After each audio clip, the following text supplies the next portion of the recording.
how to conduct a rear guard action, what it is, and how it's used in war, today in geospionage. So here we have a failed operation which leads to a massive encirclement and a destruction of a force. Now what we're going to look at today is specifically on one unit, for example a brigade or a regiment, and how that unit or a regiment acts in a scenario and how it can conduct a good retreat without being completely destroyed.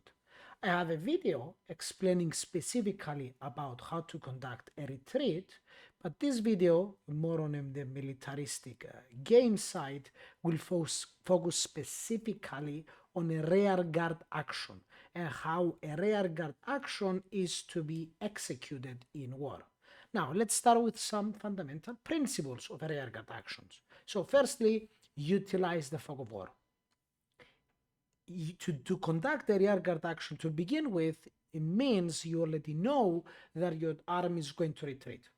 And retreating means that your enemy can never know the concentration of your force at each point in the front line.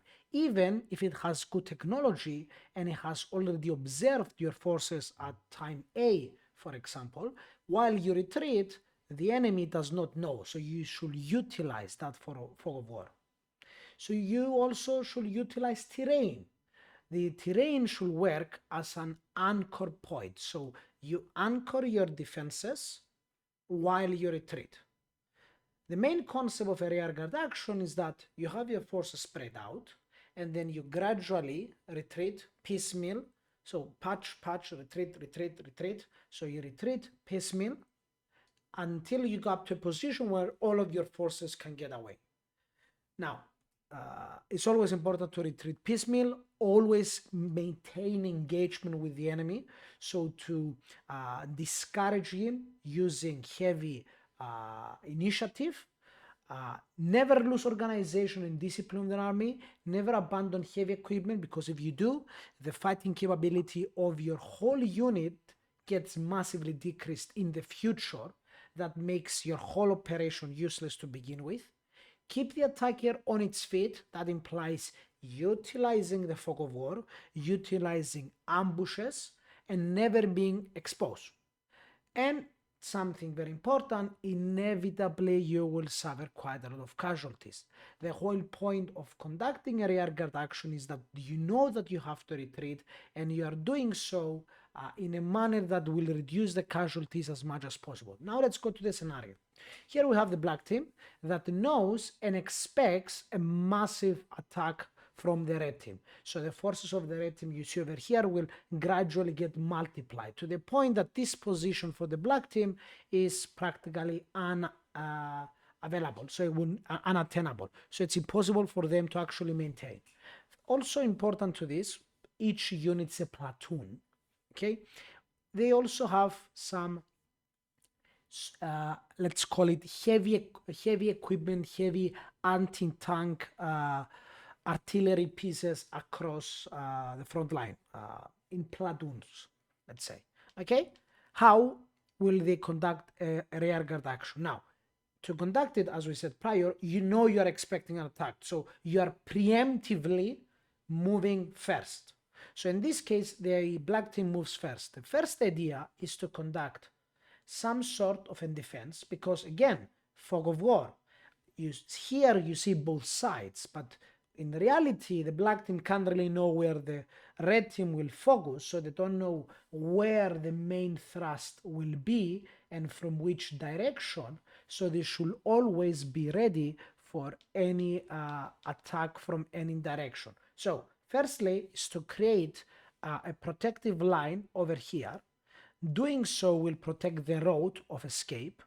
At the same time, utilize the heavily grassed and forested terrain with the heavy equipment for any unit, armored unit, that an armored unit will inevitably avoid those forests and tries to go around, then that unit will be exposed to fire from your heavy guns.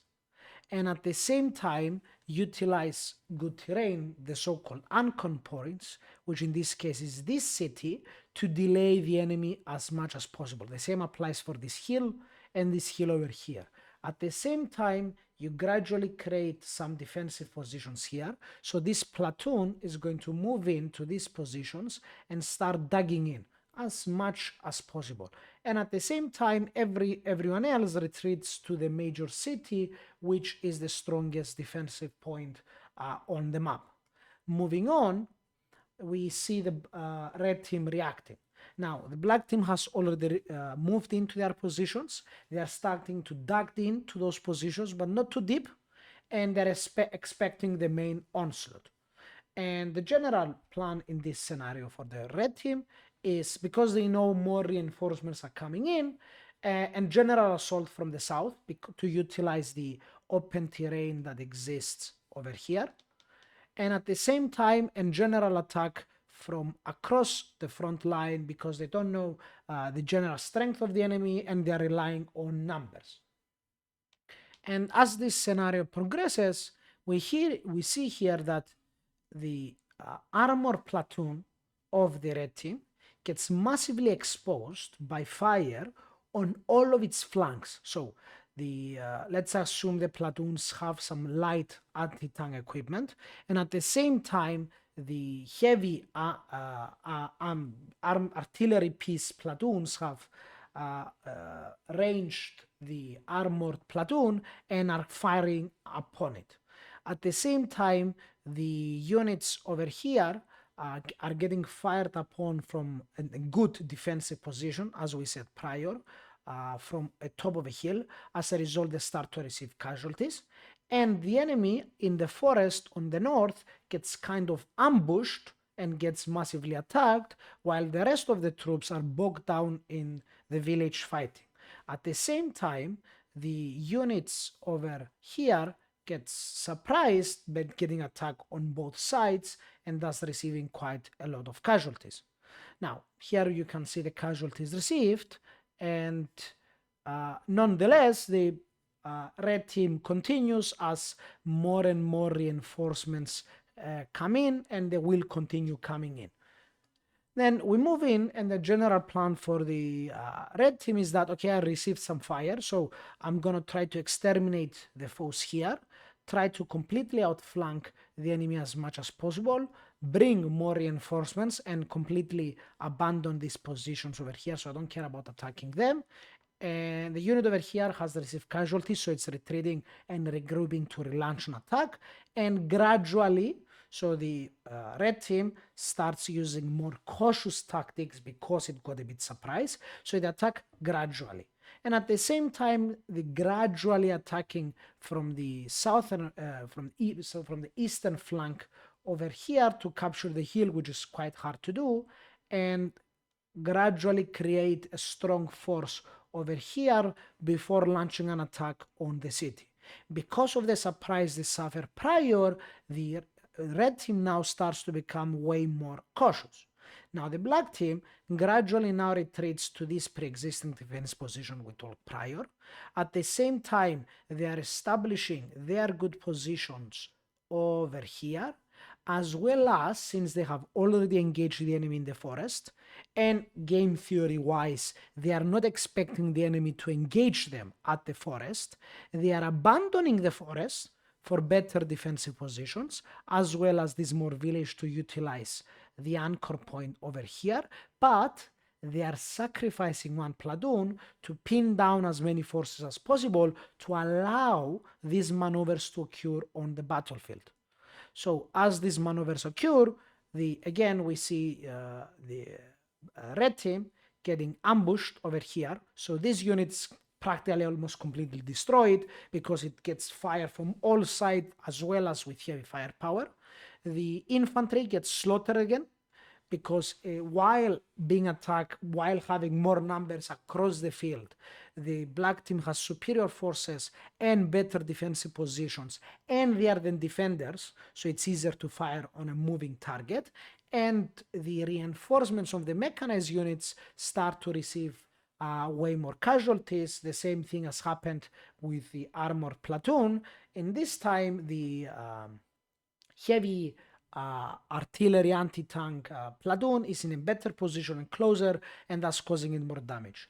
At the same time, they are holding stiff here, the black team, and the attack on the city has failed because the two platoons of heavy equipment have retreated on the city, as well as the pre-existing infantry completely overrunning the attacking mechanized forces.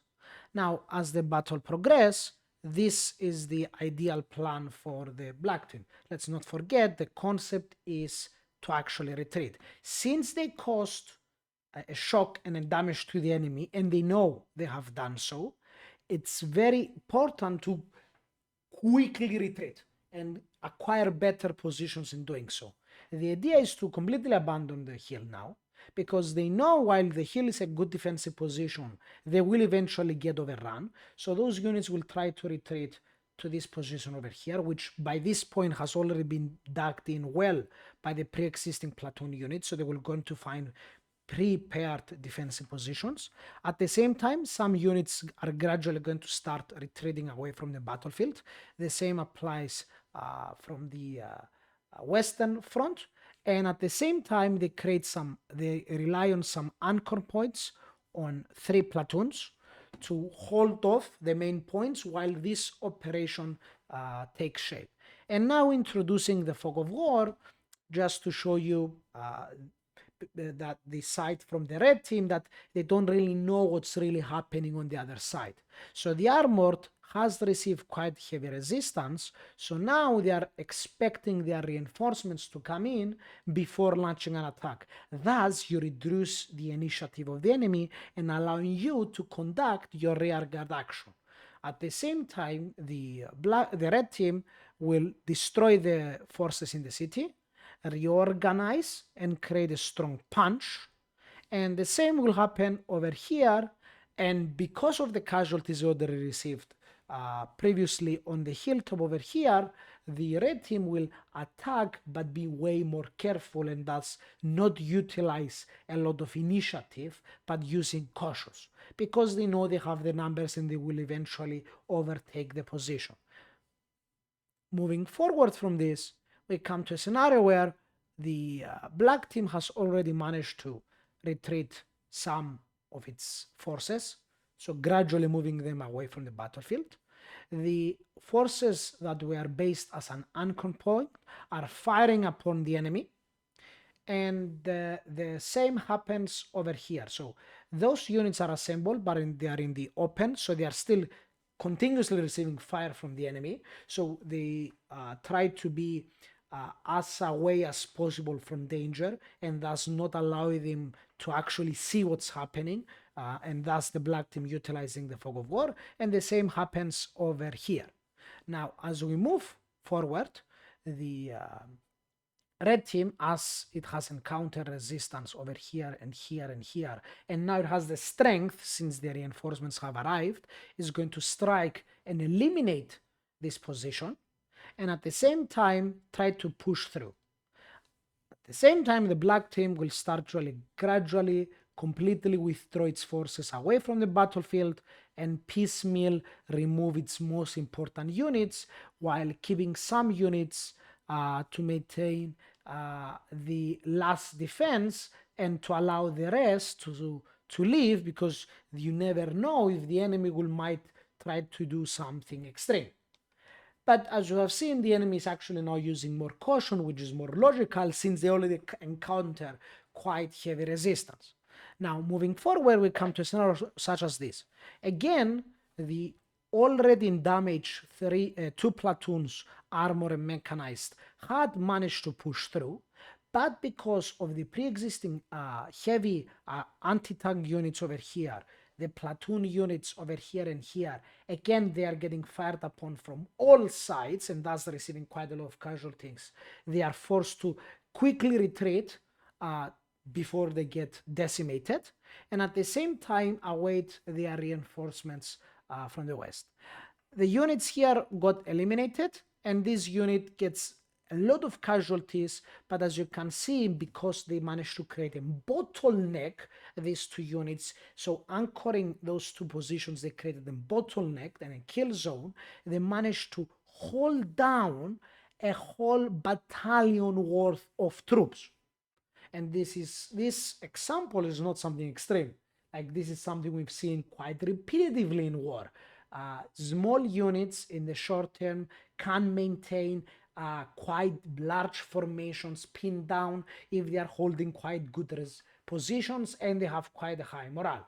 The same occurs over here, but in this instance, because of their cautiousness and their coming reinforcements, the red team, despite the casualties, continues pushes through. The same applies here because they're using more cautious tactics. Now, as the battle continues and the first scenario comes, it's now time for the black team to completely retreat and abandon the battlefield as much as possible. They already caused quite a damage on the enemy, and they utilize fog of war, they utilize ambush, so the enemy now it's preparing to launch a massive assault, and this is game theoretically the only possible scenario. So they are allowing some troops to remain on good positions are to allow any extreme events such as this, and this, and at the same time retreating the rest of their forces away from the battlefield, and thus the whole battalion regiment will stay alive. The red team goes on to conduct their offensive now piecemeal without using very radical operations because of the heavy casualties they already occurred. Again, they do not know what's truly happening over here, so in many cases they don't know if reinforcements have come and that the black team might have been preparing for a counterattack. So if they launch an attack over here as they did prior and they getting attacked by a counterattack, then their forces will get completely slaughtered, and thus they much prefer to use more cautious tactics, which is important in war. And as they're doing so, they do manage to cut off these units completely, but at the same time, again using ambush and uncon points, this unit has suffered quite heavy casualties because it was ambushed in a forest. This unit is holding off a whole armored platoon because it's utilizing high terrain, and these two units are pinning down a lot of troops and thus allowing the rest of the platoons to escape.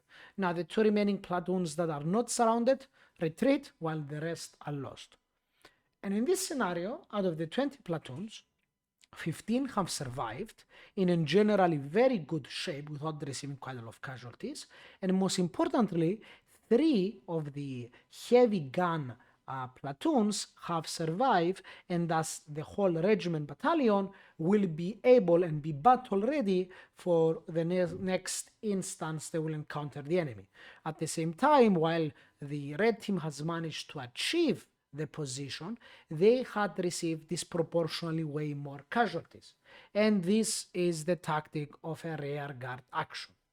Some fundamentals of retreat is the idea that always have pre-existing supplies, reserves are vital on important positions, sacrifices are necessary, heavy losses will be taken, and you should plan for those. As Rommel said, you always plan for the casualties that you are about to take. You never allow yourself to be surprised. And circle units to delay the enemy, as you have seen. If the enemy is aware of your retreat, you are doomed because they're going to use rapid maneuvers, especially if infantry is exposed.